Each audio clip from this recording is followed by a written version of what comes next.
Halo, Assalamualaikum warahmatullahi wabarakatuh. Perkenalkan, nama saya Johara dari Pancasila, program studi Ilmu Komunikasi, dan saya sedang magang di Dokter Mekanik PT Rezeki Mekanik Indonesia. Dia membahas tentang cara membuat content plan. Apa sih tentang content plan? Content plan itu apa? Bagaimana cara membuat content plan dan sebagainya. Next, di slide ini ada outline apa itu content plan, analisis target audience, pemilihan topik konten, dan penjadwalan konten, yang dimana itu akan nanti saya jelaskan satu persatu. Oke, untuk slide selanjutnya, apa sih itu content plan?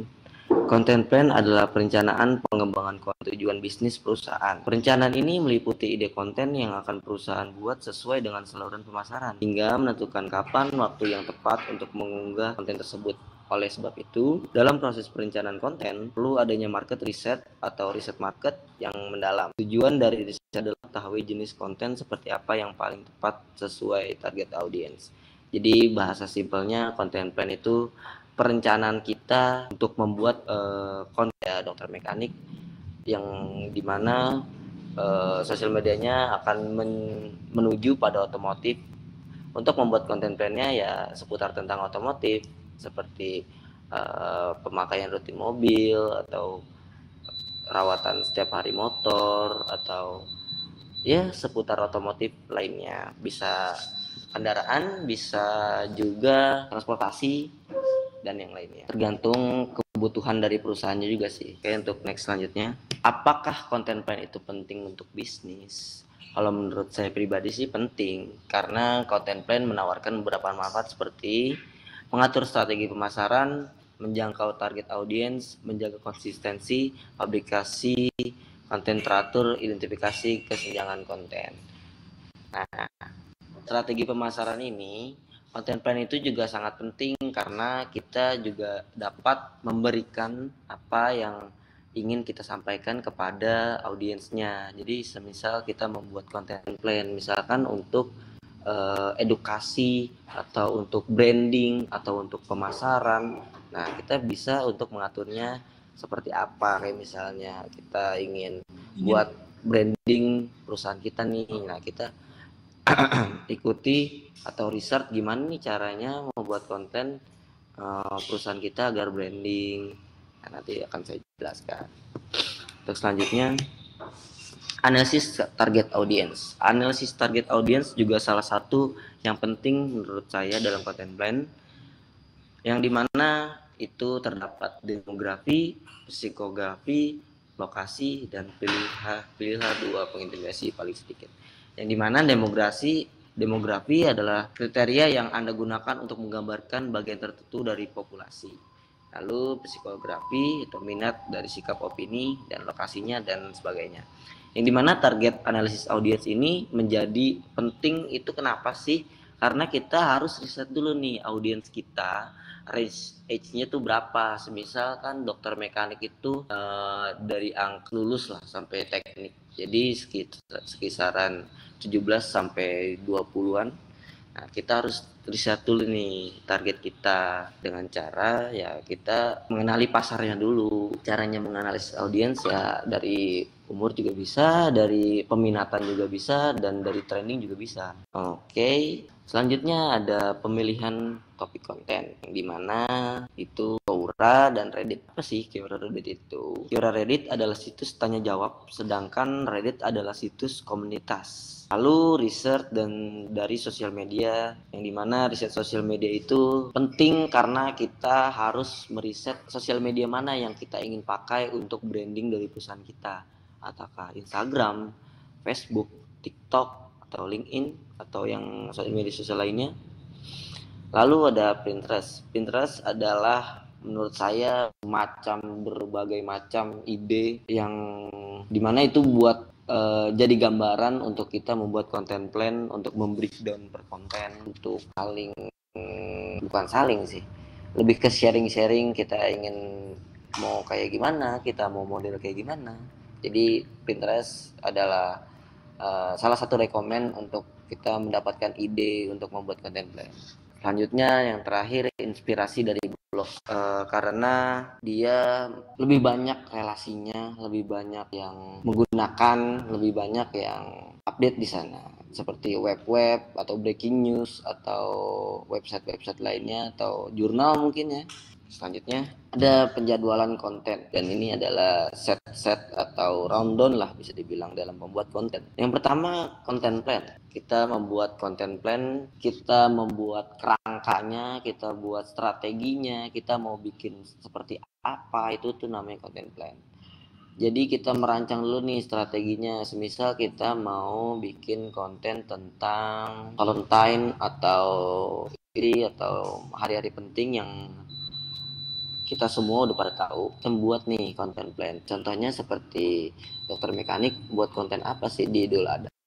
Contoh dari saya sih membuat konten activity bagaimana kita mengajak interaksi kepada audiens, seperti kayak lebaran ini kalian sama keluarga ngapain aja, atau ada liburan kemana sama keluarga. Ya mungkin untuk perancangannya atau untuk konteksnya agak mirip-mirip punya gitu ya, seperti dokter mekanik kan otomotif, mungkin dikreasikan segimana mungkin dengan kalian untuk kontennya. Kalau menurut saya sih seperti itu. Selanjutnya Canva editor. Canva editor adalah kita membuat atau mencari-cari template apa yang bagus untuk kita gunakan dalam membuat konten. Nggak hanya Canva sih, bisa juga melalui Photoshop atau lalu mengedit konten yang dijadwalkan. Kita itu membuat konten planner nggak hanya tentang pembuatan kontennya, kita juga menjadwalkan kapan untuk naik, kapan untuk upload, kapan untuk brandingnya.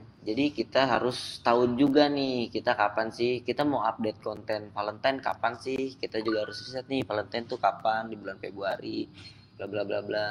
Nah, juga harus penting yang kita juga semua udah tahu itu tahun baru kah, atau Valentine, atau Natal, atau Idul Fitri, Idul Adha. Selanjutnya dan yang terakhir, mereview konten. Dari round step-step yang saya jelaskan tadi, mereview adalah konten yang salah satunya akhiran atau bisa dibilang finishing kali ya.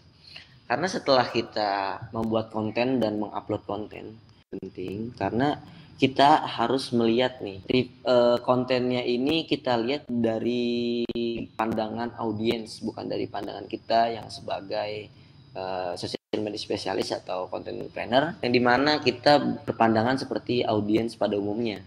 Jadi kontennya itu seperti apa sih kalau misalnya dilihat dari audiens biasanya, dan dari cara pandang orang lain. Menurut saya sih itu paling penting, karena kita mau buat konten ya untuk dinikmati untuk para. Jadi kalau misalkan mereview konten itu tidak termasuk dalam step, menurut saya kurang sih, karena mereview adalah salah satu step untuk menjadi content planner. Dan di sini ada beberapa capturean yang saya sudah berikan kepada kalian, yang dimana bisa jadi referensi untuk pembuatan content plan yang ingin kalian laksanakan. Oke, sekian, terima kasih. Webinar kali ini sedikit yang ingin saya sampaikan kali ini adalah kita membuat konten tuh bagaimana caranya sekreatif mungkin. Kita itu nggak masalah, kita itu nggak jadi permasalahan kalau misalnya kita nggak punya kreatif nih, kita nggak punya ide, itu nggak boleh jadi masalah.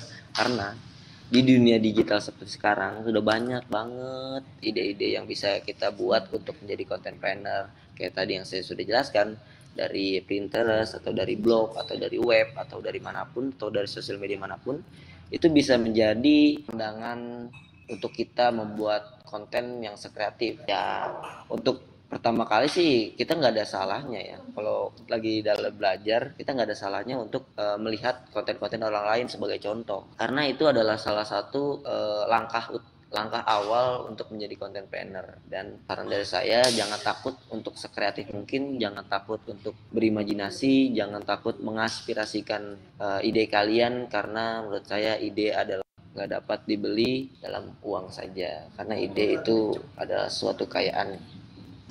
Oke, sekian dari saya. Jika ada yang ingin bertanya, bisa tanyakan melalui kolom chat. Saya tunggu sampai 5 menit. Oke, terima kasih Sela untuk atas pertanyaannya.